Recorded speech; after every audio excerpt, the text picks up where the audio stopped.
Hello learners, this is Deepak Kumar Singh. आज की video session में हम लोग एक इंपॉर्टेंट कॉन्सेप्ट को पढ़ेंगे जिसका नाम है क्लैडिस्टिक। क्लैडिस्टिक में हम लोग ये भी डिस्कस करेंगे कि क्या होता है monophyletic, polyphyletic and paraphyletic groups को। तो शुरू करते हैं वीडियो को। तो क्लैडिस्टिक क्या होता है? एक तरह से समझ लीजिए ग्रुपिंग ऑफ ऑर्गेनिज्म है, चीज़ों को ग्रुपिंग करना, ऑर्गेनिज्म, लिविंग ऑर्गेनिज्म को ग्रुपिंग करने के कॉन्सेप्ट को ही क्लैडिस्टिक कहते हैं। उसको समझने पहले हम लोग क्या करते हैं, कुछ ऑर्गेनिज्म को अपने जो जनरल कॉन्सेप्ट से या जनरल इंफॉर्मेशन से या कह सकते हैं कि कॉमन सेंस से उसको क्या करते हैं, ग्रुपिंग करते हैं। तो हम हमारी स्क्रीन पे शो हो रहा होगा, चार ऑर्गेनिज्म है, ए बी सी डी। ए है अर्थवर्म, दूसरा ह्यूमन और हेन और पैरट है। इनको हमको क्या करना है, अलग करना है। अब इसको हमको जो अलग कर रहे हैं हम एक एक क्या कहते हैं कि ट्री के फॉर्म में इसको दिखा रहे हैं। एक एक ट्री के फॉर्म में हम दिखा रहे हैं इसको कि कैसे इसको अलग करना है। तो हम जैसे ही यहाँ से चले तो यहाँ पे एक ऐसा ये जगह है जहाँ पे ये चारों ऑर्गेनिज्म एक साथ है। ए बी सी डी, ये चारों ऑर्गेनिज्म एक साथ हैं, चारों एनिमल हैं, चारों एनिमल ह्यूमन है, ये एनिमल है और वो सारे एक साथ है। ठीक है।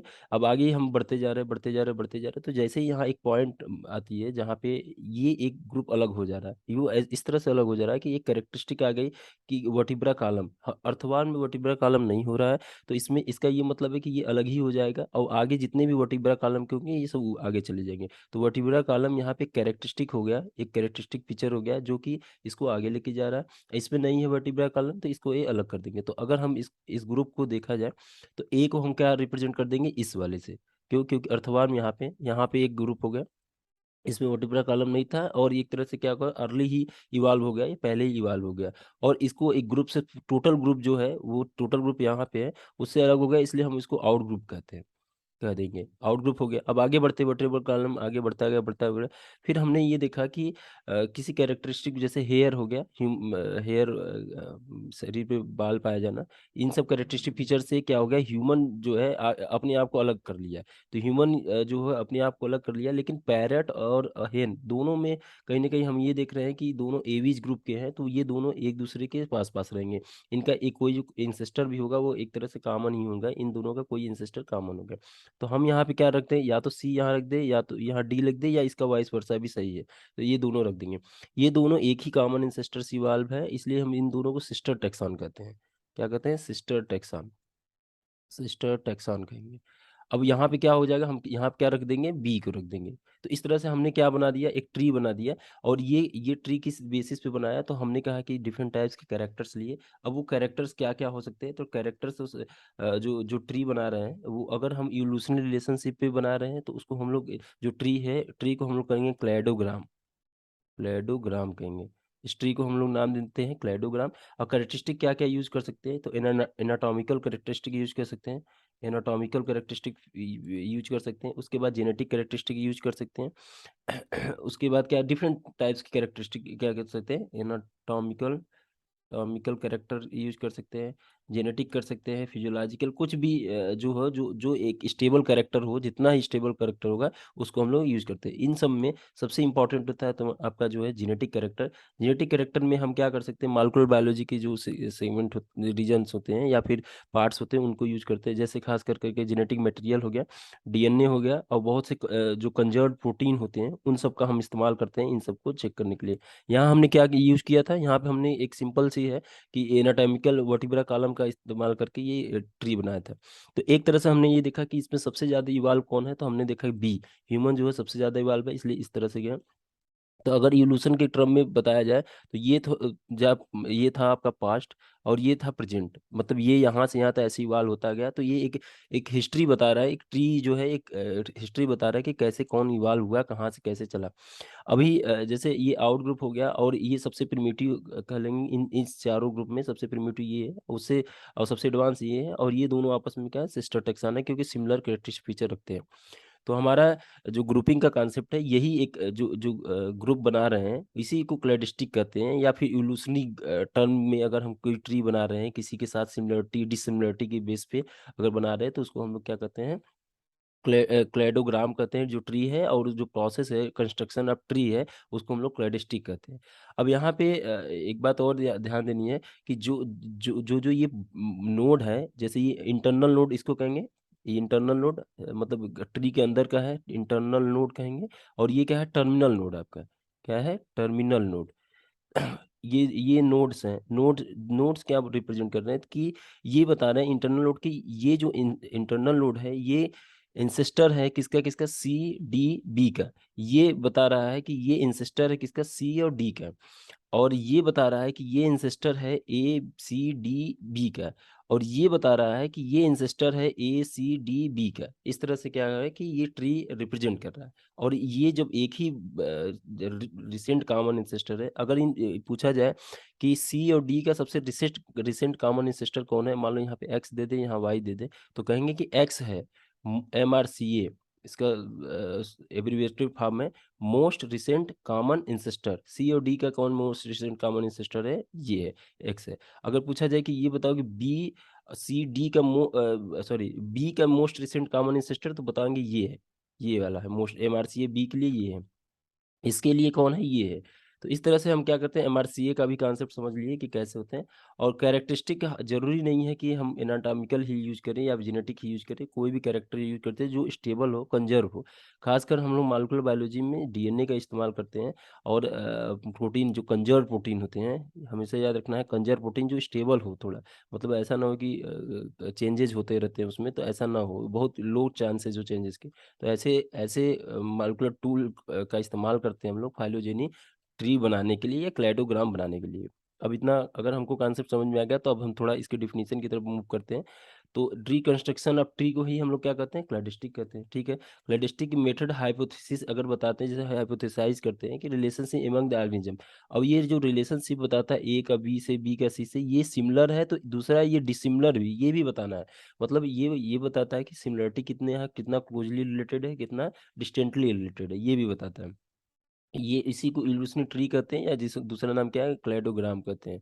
The basis of cladistic analysis data character ले सकते हैं, ट्रेड्स ले सकते हैं, ऑर्गेनिज्म जिसमें हम इंटरेस्टेड हो, और वो डेटा क्या क्या हो सकता है, बिहेवियर हो सकता है, जेनेटिक सीक्वेंस होता है, फिजियोलॉजिकल कैरेक्टर हो सकता है, एनाटॉमिकल हो सकता है। इस तरह से कैरेक्टर लेते हैं। हमेशा याद रखना है कि वही कैरेक्टर सबसे ज़्यादा हम उसको प्रेफरेंस देंगे जो हाईली कंजर्व होता है और फ्रिक्वेंटली हर में प्रेजेंट हो। अब ये जो है वही सारी बातें हम लोग अभी जो बताएं फाइलोजेनेटिक ट्री के बारे में, कि ग्राफ बनाते हैं जिसमें नोड होता है, और ये जो चीज़ें थी, ये ब्रांच है इसके। ये क्या है, ब्रांच है। ये ब्रांचेज हैं, ये भी ब्रांच है, ये ब्रांच है, ये ब्रांच है, तो ये ब्रांच होगा और नोड होगा, उससे बना होगा ट्री बना होगा। उसके बाद क्या हो रहा है कि much like tree in shape that show phylogenetic relation between group of organism, sometime also called indicate the evolutionary development of groups. ठीक है, कि सबसे पहले कौन आया फिर बाद में कौन आया। Phylogenetic tree show inferent evolutionary relationship form multiple branching lineage connected by node। वही जो नोड से ऐसे कनेक्ट होता है, ये नोड को बात बता रहा है। फिर उसके बाद द ट्री में भी टाइम स्केल, जैसे यहाँ हमने अभी बताया, ये पास्ट था, ये प्रेजेंट था। टाइम ब्रांच लेंथ, अगर जितना ज़्यादा लेंथ गया तो उतना टाइम लिया इवाल्व होने में। उसके बाद क्लासिफिकेशन ट्री क्या कहते हैं, क्लेडोग्राम कहते हैं। और फाइलोजेनी इन्फर द मार्फोलॉजिकल और मालिकुलर डेटा को हम लोग क्या करते हैं, इसका इस्तेमाल करते हैं। ये देखिए जो जो ये बहुत नया कॉन्सेप्ट नहीं है, जो ये दिख रहा है आपको स्क्रीन पे, ये डार्विन की नोटबुक से लिया गया है। वो उन्होंने भी ऐसा डार्विन फिंचेज और इन सब के लिए इन्होंने यूज किया था इस तरह का ट्री का। तो ये बहुत इंटरेस्टिंग बात है कि उस समय भी यहाँ लिखा है आई थिंक इस तरह का ब्रांचिंग ट्री का इस्तेमाल किया था। तो आज के डेट में बहुत ज़्यादा एडवांस हो चुका है, लेकिन फिर भी हमें याद रखना है कि हाँ वो जो है कि ये पहले भी लोगों ने यूज़ किया था शुरुआत में। अब इसमें वही सारी बातें हैं कि जैसे अगर हम इस नोड को लेते हैं, ये इंसेस्टर को, तो ये किसका-किसका इंसेस्टर है, तो ए का है, बी का है, सी का है, डी का, ई का, सभी का। और इसको माने तो इसका ये केवल ए और बी का रिसेंट इंसेस्टर है। और यहाँ पे अगर हम देख रहे हैं, तो यहाँ जैसे यहाँ एक कॉमन इंसेस्टर था, ए अपने अपने इवोल्यूशनरी पॉइंट ऑफ व्यू से अपनी यूनिक इवॉल्व हुआ, बी अपना इवॉल्व हुआ। ऐसे ही यहाँ पे आ गया, शेयर कैरेक्टर तो सेम था, लेकिन यूनिक इवोल्यूशन सी का हुआ, यूनिक इवोल्यूशन डी का हुआ, ऐसे यूनिक इवोल्यूशन ई का, यहाँ पास्ट है, यहाँ प्रेजेंट है। वही सारी बातें हैं जो अभी हम लोग अर्ली में पढ़े। फिर इसके बाद इसमें क्या होता है बेसल टेक्सान और सिस्टर टेक्सान, ये हम लोग पढ़े कि शुरुआत में ही अगर कोई कॉमन इंसेस्टर है, जो कभी कभी हम इसको ल्यूका भी कह सकते हैं, लास्ट यूनिवर्सल कॉमन इंसेस्टर। अगर पूरे ऑर्गेनिज्म का हम बनाए तो लास्ट यूनिवर्सल यूनिवर्सल पूरे ऑर्गेनिज्म का कॉमन इंसेस्टर हो। तो यहाँ से पहले ही एक एक ग्रुप जो था टैक्सान था, वो अलग ही हो गया। जैसे शुरुआत में हम लोगों ने अर्थवान के रिस्पेक्ट में पढ़ा था, तो इसको हम लोग बेसल टैक्सान कहेंगे, और ये जो ग्रुप है वो आउट ग्रुप है, एकदम ही आउट ग्रुप है। उसके बाद क्या हुआ, ये फर्दर जो है यहाँ यहाँ हमने देखा कि ये दोनों ए और बी सिस्टर टैक्सान नहीं है, लेकिन एक डिसेंट कॉमन इंसेस्टर से दो बने हैं बी और सी, तो ये दोनों क्या है, सिस्टर टैक्सान है। तो यही है बेसल टैक्सान और सिस्टर टैक्सान क्या होता है, तो ये दोनों सिस्टर टैक्सान कहेंगे, ये बेसल टैक्सान कहेगा। आगे हम लोग बढ़ते हैं फिर। अच्छा, जो ट्री होता है वो रूटेड भी हो सकता है, अनरूटेड भी हो सकता है। तो सबसे पहले ये देखो यहाँ पे रूट है, एक ही कोई है तो उसको रूटेड कहेंगे। यहाँ पे ये भी इन्होंने जो बनाया था ये भी रूटेड है। डार्विन वाला जो दिखा रहा है वो भी रूटेड है। और जो सबसे पहले हम लोगों ने पढ़ा था ये भी कैसा है, रूटेड ट्री है। तो फाइलोजेनी ट्री रूटेड भी हो सकता है, अनरूटेड भी हो सकता है। प्रिफरेबली हम लोग रूटेड को प्रीफर करते हैं। अब ये देख सकते हैं कि ये जो है देखो अनरूटेड है, ये पहला जो अनरूटेड है ये रूटेड है। इसमें एक कोई जो है कि आउटग्रुप जोड़ दिए तो ये भी रूटेड हो गया। तो रूटेड को प्रेफर करते हैं हम लोग। अब आ जाते हैं जो आज का हमारा मेजर कॉन्सेप्ट है कि क्या होता है मोनोफाइलेटिक, पैराफाइलेटिक और पॉलीफाइलेटिक ग्रुप्स। तो फाइलोजेनिक ट्री ये बना हुआ है और उसमें हम लोग कुछ कॉन्सेप्ट लगाते हैं कि कैसे समझेंगे कि मोनोफाइलेटिक क्या है, पॉलीफाइलेटिक क्या है और पैराफाइलेटिक ग्रुप क्या होते हैं।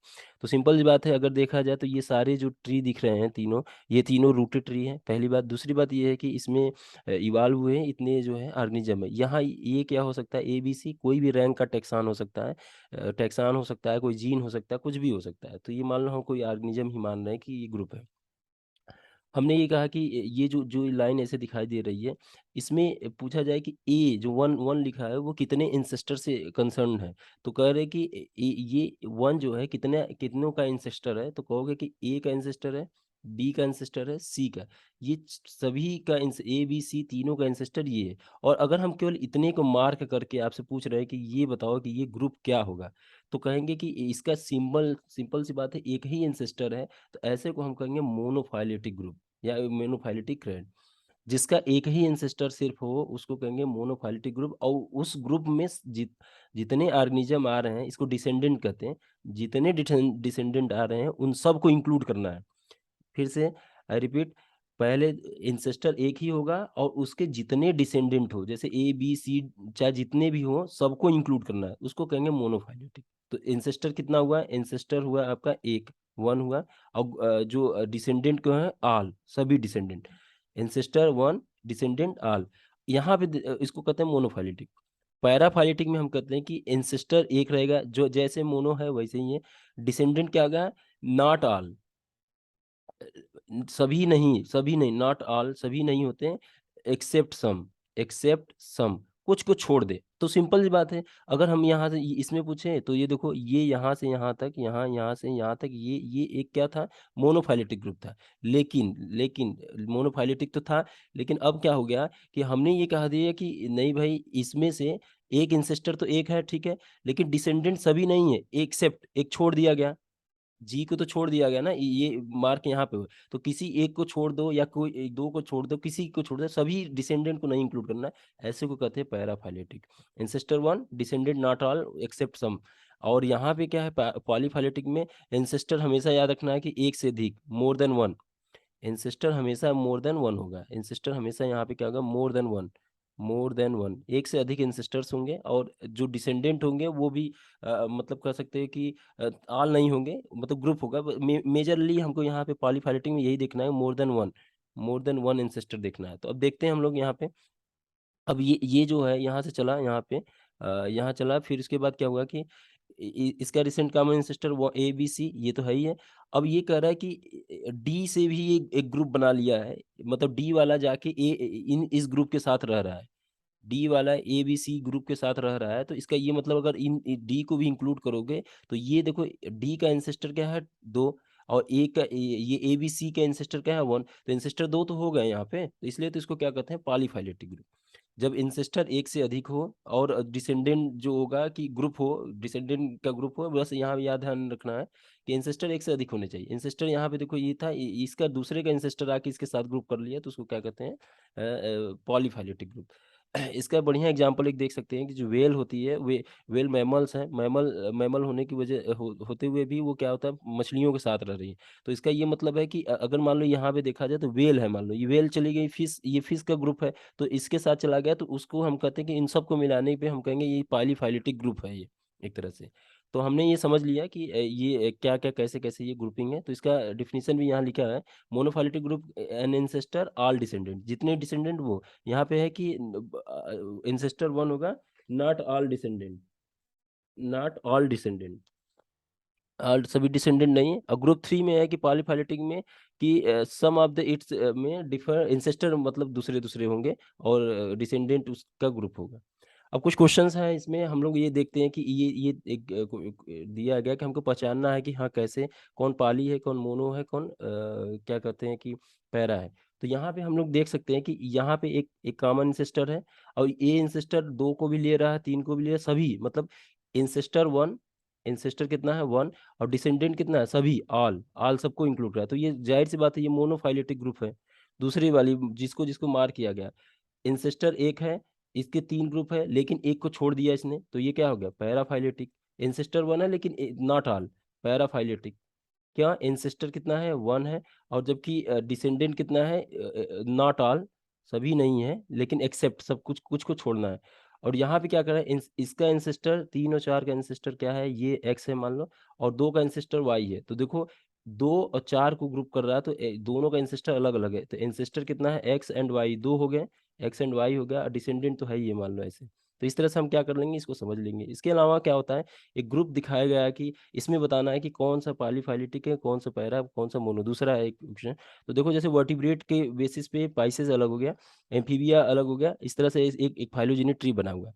एवीज़ देखो यहाँ पे ध्यान से कि अगर हम येलो वाला देख रहे हैं तो हम बस कलर हमको बताना है कि येलो वाला क्या बता रहा है, रेड वाला क्या बता रहा है और ये वाला जो कलर है ये कौन-सा बता रहा है।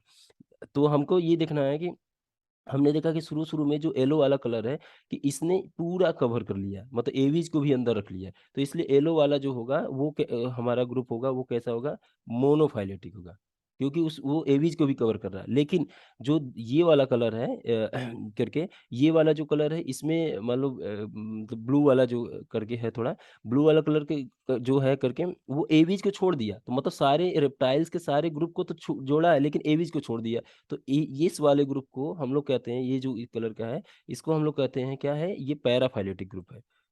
ये कैसा ग्रुप होगा? पैराफाइलेटिक ग्रुप होगा।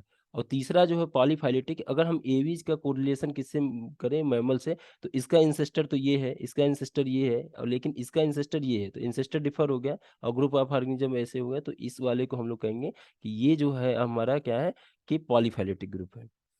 तो ये इस तरह से हम लोग क्या करेंगे फाइलोजेनी ट्री को समझें कि क्या होता है मोनोफाली पैराफाइलेटिक ग्रुप हो गया, इसको समझ लिए और रूटेड अनरूटेड और थोड़ा बेसिक कॉन्सेप्ट समझ लिए कि क्या होता है कि क्लैडिस्टिक क्या होते हैं। तो होप सो आपको समझ में आया होगा वीडियो। चैनल पे आप अगर नए हो तो चैनल को सब्सक्राइब करें, लाइक करें, शेयर करें, ऐसे ही इंफॉर्मेटिव वीडियो के लिए। तब तक के मिलते लिए नेक्स्ट वीडियो में। Thank you.